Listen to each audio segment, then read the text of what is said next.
I want to tell you a story of Juneteenth that you haven't heard before. After this video, you will better understand the holiday that Black people have been celebrating for over 150 years.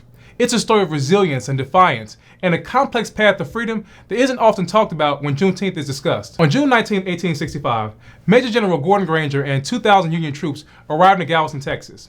The Civil War had officially ended just 2 months earlier, but the Black people in Texas were still not free yet. Texas had remained largely untouched by Union forces throughout the entire Civil War. And it was because of this that it was a final stronghold for slavery, because Texas fought to maintain this barbaric system at all costs to the very end. General Granger's mission was clear: to enforce the Emancipation Proclamation and free Black people in this remote part of the Confederacy. As General Granger stood before a gathered crowd in Galveston, he read to them what's called General Order Number 3, and it said that all Black people were now free in Texas. Proclamation 3 said that in accordance with the Emancipation Proclamation, all enslaved Black people were free and that there was absolute equality between former masters and their slaves. It also said that any connection they had is now that of employer and not master, and hired labor and not slave. With these words, he announced freedom to enslaved Black people throughout Texas. This is the day that has become known as Juneteenth, the day that the group of enslaved Black people learned that they were finally free in Texas. The story of Juneteenth isn't just about General Granger's proclamation. It's about years of defiance and the desire to keep Black people in chains to the very last second. Even though President Lincoln issued the Emancipation Proclamation on January 1st, 1863, that declared all enslaved Black people in Confederate states free, many Texans ignored it. Texas slave owners kept upholding slavery as if nothing had changed at all, defying federal orders and continuing the brutal practice of enslaving Black people. For example, in August of 1864, 3 years after Lincoln signed the proclamation, David Black of Red River County, he used land to purchase an enslaved Black person from a man named M.S. Algier. And this wasn't an isolated incident either. On July 5th, 1865, John H. Brooks of St. Augustine County, he signed a promissory note agreeing to pay $400 in gold for an enslaved Black person named Miles. These actions blatantly defied the federal mandate, showing a deep resistance to ending slavery in Texas. The journey to freedom was filled with legal battles and economic upheaval in Texas. After Granger's proclamation, several lawsuits arose over contracts involving enslaved Black people during the Civil War. One of the first significant cases was that of William versus Arness. On January 1st, 1865, a man named P. Williams and another man named H.G. Meadow agreed to pay Henrietta Arness $700 for hiring 3 enslaved people for 12 months. Remember, this is 2 years after Lincoln issued the proclamation. Williams refused to pay him, argued that the slaves were freed by the Emancipation Proclamation. Arness sued him to get the money back. The Texas Supreme Court ruled in favor of Arness and suggested that slavery had remained legal in Texas beyond January 1st, 1863, when Lincoln signed the proclamation. The Williams case highlights just how complicated it was to define the end of slavery in Texas. The court's decision implied that despite the Emancipation Proclamation, slavery was still recognized in Texas until Union troops enforced it. This complexity was really further highlighted in a series of cases known as the Emancipation Proclamation cases in Texas. In these cases, the Texas Supreme Court held that the Emancipation Proclamation did not immediately free slaves in Texas. Slavery in Texas didn't officially end until June 19, 1865, when Confederate troops surrendered and Granger made his proclamation. These legal battles revealed just how deeply entrenched slavery was and the massive economic and social upheavals that emancipation caused. These disputes were not just about freeing Black people in Texas. They were also about the broader implications of property rights and the economic system that slavery was built upon. The question of when slavery actually ended in Texas was crucial because it impacted numerous contracts and financial arrangements that were made during the Civil War years. Slavery was white wealth, and they were determined to keep all of their wealth at all costs, even if that meant defying the proclamation and keeping Black people in bondage beyond the Emancipation Proclamation. Now that you have a better understanding of the history of Juneteenth, I want to tell you about a few Black people who were free on Juneteenth and some that should have been free but were not. These are real stories of real Black people during a time where many wanted to keep Black people in bondage and in chains. I want you to understand their life as an enslaved person, to grasp what they experienced and endured, because these stories are Black history. It's the lived experience of Black people who endured slavery. It's important to remember that slavery wasn't just a time period. It was a living, breathing, and functioning way of life for millions of Black people during that time. This story is just one of them. The first person I want to tell you about is Stearlin Arnwine, a Black man born into slavery and freed on Juneteenth. Stearlin Arnwine was born around 1853 into slavery near Jacksonville, Texas. His mother Ann was bought and owned by a white man named Albertus Arnwine. Ann was born in Memphis and was eventually bought by Albertus Arnwine and brought to Texas. Arnwine only owned female enslaved Black people. He also owned Stearlin's grandmother Gracie and his two aunts Winnie and Mary. He would get rid of his male slaves as they got older. Stearlin never knew his father. He grew up with his three brothers Joe, Will, and John, and his two sisters Polly and Rosie. When Stearlin was around 8 or 9 years old, Albertus Arnwine died. Before Arnwine died, he wrote a will, and in it, he left all 900 acres of his land to the enslaved black woman that he owned. On his deathbed, Arnwine made a man named Judge Powell promise to make sure that the enslaved black woman got his land and that he would take them to the north to a free state. Judge Powell said that he would. After Arnwine died, Judge Powell betrayed his promise and instead took Stearlin and his family to his plantation and made them work for him as enslaved black people. In 1860, the Civil War began. Stearlin was still a young boy. He remembers working in the field on Judge Powell's farm when men with dogs came and stole him. They took Stearlin and other enslaved black people to John Mosey's plantation. Stearlin was the only person in his family who was taken. He never saw his family again. On Mosey's plantation, Stearlin was made to work as a house slave. He had to cook and to tend to the Mosey family's every need. He was made to stand over John Mosey and fan him as he slept throughout the night to keep him cool. He had to take the Mosey's children to school every day, where they were educated, while he was forbidden by law from learning to read and write. Despite occasionally earning money, Mosey's daughter often took the money from Stearlin. Stearlin's vivid memories of seeing black people on the slave auction blocks are particularly disturbing. He saw black people stripped naked and made to stand on platforms in front of white people where they were sold based on their muscles and their appearance and physical strength. He saw mothers and children crying as they were sold and separated. It was a reminder of how his family was broken apart by slavery. Even after the Emancipation Proclamation was signed by Abraham Lincoln in 1863, Stearlin and other enslaved black people on Mosey's plantation remained in bondage, never knowing that they were free. It wasn't until June 19, 1865, when General Gordon Granger arrived in Galveston, Texas, and the Confederate troops surrendered, that Stearlin learned that he was free. John Mosey showed no emotion when he announced their freedom, but his wife Emma was devastated. She cried uncontrollably. She said that they had taken away all of her property. We have Stearlin's story because of the Federal Writers Project. It was a New Deal program established during the Great Depression. It was a part of the New Deal's Work Progress Administration, which was designed to provide employment for writers and researchers and other cultural workers. One of its most notable initiatives was a slave narrative collection, which aimed to gather first-hand accounts of formerly enslaved black people. The project involved interviewing over 2,000 formerly enslaved black people between the years of 1936 and 1938. Stearlin was 94 when he gave his interview. Next, I want to tell you the story of Sarah Ashley. I want to warn you right now that Sarah's story may be hard to hear, but this is important history that you must be told. Sarah Ashley was born into slavery in Mississippi around 1846. A white man named Henry Thomas bought her when she was still very young. Thomas was a slave speculator. Before I finish her story, let me tell you what that means because this is important to truly understand what Sarah went through. Henry Thomas was a slave speculator that bought and sold many black people. Slave speculators were crucial to the domestic slave trade in the United States, especially after the international slave trade was banned in the U.S. in 1808. They were often young white men who were driven by greed and driven by profit. They got rich fast by buying enslaved black people at low prices in the Upper South and then taking them and transporting them to the Deep South to sell them at much higher prices. These speculators would use very brutal and inhumane methods of chaining black people together and forcing them to march long distances all across the South to be sold. These groups of enslaved black people were known as coffles and were a common sight on Southern roads. One of the most infamous speculators was a man named Austin Woolfolk, who operated out of Baltimore and was known for his ruthless efficiency in large-scale operations. Henry Thomas was another speculator who was getting rich off of black suffering. When Henry Thomas bought Sarah, her family was separated. Her two sisters and her father were sold to a man in Georgia. Sarah never saw them again. Sarah was taken to Georgia and then moved around the South on a coffle with Henry Thomas as he continued his slave speculating activities. Sarah remembered that she was put on an auction block in New Orleans. She said that she was very scared and she was crying, but that Henry Thomas didn't care, and neither did any of the other slave traders. They put her up to be bid on anyway. Around 1856, 4 years before the Civil War began, a white man named Mose Davis bought Sarah from Henry Thomas in Georgia. He took her to his plantation in Cold Springs, Texas. Davis was buying small children for his own children. Sarah worked on Mose Davis' plantation until she was finally freed. Sarah's memories of slavery were filled with horror and pain. She was forced to pick 300 pounds of cotton a day and was made to transport that cotton a mile away to a cotton house. She said that some black people had to pick as much as 900 pounds a day, and those who couldn't meet their cotton quota were whipped until their skin was ripped open. She said that the overseer would ride his horse down the roads and whip black people with a wooden paddle that had holes in it. Sarah worked from before sunrise until after sunset. She said that the master lived in the house while she and the other black people lived in small shacks. They were not allowed to meet in their homes, and when they were caught meeting, they were whipped. She said that food was scarce and they received only a small portion of cornmeal and only a pound of bacon that was supposed to last them for 3 weeks. Many had to steal to eat, preserving stolen pig and chicken meat and salt under their fireplace. She even recalls the brutality.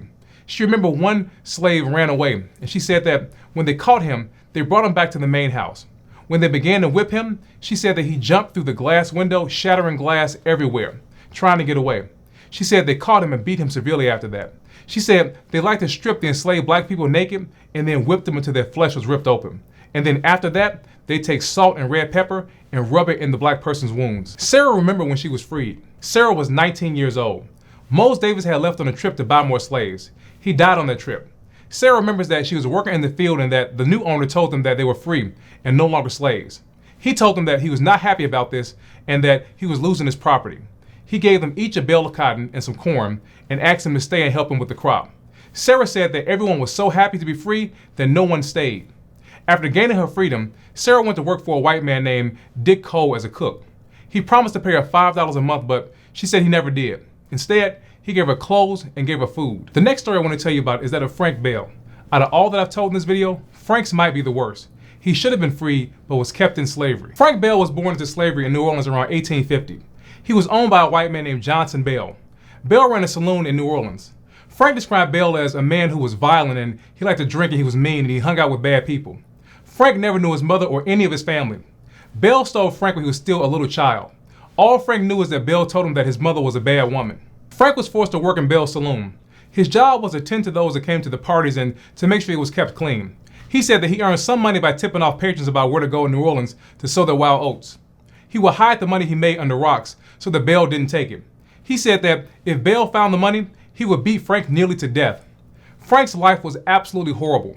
Bell didn't feed him. Frank had to eat old food that was left by people that came to the saloon. He survived on scraps and on crumbs. Frank also had no place to stay. He slept around the saloon in random spots where he could lay his head. He also had no clothes. Everything he wore had holes in it. Bell would keep Frank in chains all the time. Frank was Bell's only slave, so all of Bell's brutality was focused on Frank. He feared running away because Bell said that if he ran, he would hunt Frank down and take his life. Johnson Bell not only treated Frank like he wasn't human, but he also made him do horrific things. Frank recalled that one day a violent fight broke out in the saloon. People were firing at each other. 2 men died.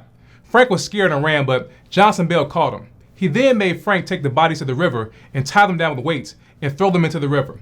This was common for Frank because Bell would often fire at people in his saloon. Despite the brutality that Frank lived in, he found a way to have moments of humanity. When he was 17, he married a girl during one of Bell's drunken episodes. Frank thought that he'd at least be able to love someone and be loved even though he was in slavery. This did not end well for Frank. When Bell found out, he ran Frank's wife away. Frank slipped away one night to be with her, and Bell found out. Frank said that Bell got a long knife and then used it to remove his wife's head. He then made Frank tie a weight around her head and throw it into the river. After that, he chained Frank and beat him every night for what Frank said seemed like a long time. As the Civil War approached, Johnson Bell refused to fight. When Union forces captured New Orleans, they imprisoned Bell, but he managed to escape. Despite the war's end and the legal emancipation of slaves, Bell refused to free Frank. He said that Frank was too valuable to free and that if Frank ran off, he would take his life. Bell made Frank continue working for him under the same brutal conditions, paying Frank only $1 a month instead of $1 a week that he promised him. Frank's life continued like this until Johnson Bell died after a drunken brawl in the saloon turned deadly and Johnson lost his life. After Bell died, Frank was afraid to leave New Orleans. Despite Bell's death, Frank was haunted by the fear and found it difficult to believe that Bell was actually gone. He wandered aimlessly, nearly starving to death before he finally built up enough courage to leave New Orleans. On his first night away, he slept in a barn. He said that his fear was so profound that he'd awaken at night and see Bell standing over him. The next night, he decided to sleep outside. He awoke again in the middle of the night and saw Bell standing over him from the top of a tree, screaming at Frank. He was tormented every night over this. Even in freedom, the psychological trauma of slavery still held Frank captive. Frank was later arrested and imprisoned without even knowing the reason. He said that he was taken and given to a man and chained and made to cut rails. Frank was a victim of convict leasing. Let me stop right here for a moment so you fully understand what was happening to Frank. After emancipation, the slave labor system was immediately transformed into a forced labor system where black people were imprisoned and then sold back into slavery through a system called convict leasing. You see, black bodies were needed to maintain the Southern economy, and Louisiana changed its entire criminal code to focus on black people, black men in particular, so that it can incarcerate them for forced labor. Louisiana passed laws that made it illegal to be black and to be unemployed, and jailed black men and hired them out to their former owners to work off their fines. In 1868, Louisiana passed a law that leased its prison filled with black men to private companies. These companies would then hire out the black prisoners to anyone who could pay for their labor. Convict leasing was highly profitable for the state of Louisiana and its businesses. Inmates were used for labor-intensive work such as building levees and railroads and working on plantations under brutal conditions. This is how Frank found himself being arrested for no reason and given to a white man to work. When Frank was released from prison, he roamed from place to place, working odd jobs for small amounts of money. He never had a home. He said that he roamed like a dog. Eventually, Frank found some stability when he married Feline Graham. Together they had a son. For much of his life after that, he worked at a sawmill and farmed with his family. Frank was 86 years old when he was interviewed and living in Texas and Madisonville with his son who was farming. Finally, I want to tell you about a black woman that was kept in slavery until 1915. As you'll learn, what happened to Laura Hill could have happened to every black person in the United States. Laura Hill was born in Goodwater, Alabama in 1893 to Robert and Elizabeth Hill, 30 years after enslaved black people were emancipated. When she was 2 years old, her father died, leaving her mother to care for Laura and her sister Mildred Louise. Laura's mother was raised by a white family named the McKinney family. When Laura was born, one of the sons of the family, Dr. Eugene McKinney, he asked Laura's mother if he could take Laura and raise her and educate her. Laura's mother, having no resources and no husband, she agreed to this arrangement, believing that Dr. McKinney would educate Laura and raise her to be a good woman. When Laura was 6 years old, Dr. McKinney and his family moved from Alabama to Texas, taking Laura with them. Laura was made to care for the McKinneys in their house. They worked her like a slave. She had to keep the 9-room house clean and to cook for the family and wash their clothes. She was also responsible for caring for the horses and the animals on the property. They would beat Laura, just like an enslaved black person was treated during slavery times. Once, when Laura was scared, she ran away and escaped to Dallas. However, she was later caught by Dr. McKinney and taken back to his property where she was beaten severely and locked up for 3 days. Despite the McKinneys' promise to educate Laura, they didn't do that at all. She was not allowed to go to school or be educated, and she was kept at home as their personal slave. As Laura got older, she wanted companionship and wanted to be around other black people. This only angered the McKinney family even more.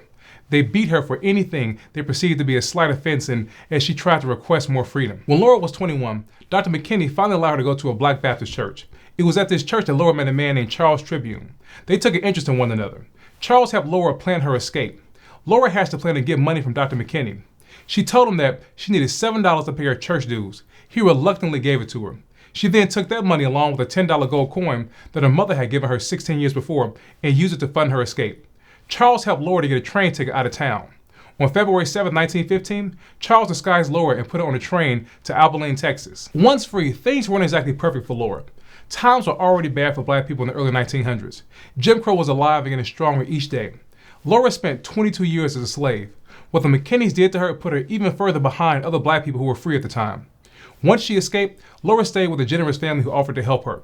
Laura's only way of supporting herself was to hire herself out to do housework. Now, I know what you're probably thinking. You're saying, this sounds exactly how she got into this situation in the first place.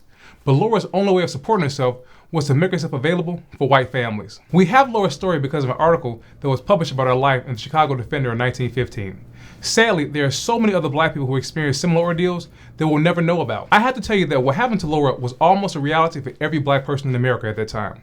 I'm going to give you a small history lesson about the emancipation of black people that they don't teach you in schools. So, everyone thinks of Abraham Lincoln as the great emancipator who waged the Civil War to free black people. Well, that's not exactly true. And those that speak of the end of slavery talk about it as if it was an inevitable outcome. That's also not true. At the beginning of the Civil War, there were more enslaved black people in the U.S. than at any point in the nation's history. Slave owners and their allies had control of the country since the beginning of the country. Abolition was a process and not a single event. When Lincoln was elected, slavery was in 15 of 34 states. Lincoln was not an abolitionist by any means, and he never claimed to be one. He did not share abolitionist views that black people should be immediately freed, nor that black people should be emancipated and be made equal members of American society. Those are not his views. Lincoln believed that slavery should be put on a constitutional path to extinction, and he said that it could take another 100 years to end slavery in America. Lincoln wanted to avoid a long civil war. The Emancipation Proclamation that he signed in 1863 was not his first option. Lincoln's original proposal was to have a gradual emancipation. He wanted the federal government to pay slaveholders for the value of their slaves and then send black people to Africa and to Haiti and to Central America. When the Southern states rejected this offer, he proposed make a change to the Constitution to not abolish slavery immediately, but for the federal government to pay any Southern state that agreed to abolish slavery by the year 1900. I want you to fully understand what that means. One proposal to end the Civil War was to let slavery continue into the 20th century. And if history has taught us anything, we know that there would have been another extension when 1900 came around. The Emancipation Proclamation was a threat that Lincoln made to the South to try to end the war if they did not accept his proposal. When they refused to accept what he had offered, he then signed the Emancipation Proclamation. If the South had accepted the proposal, who knows how long slavery would have lasted?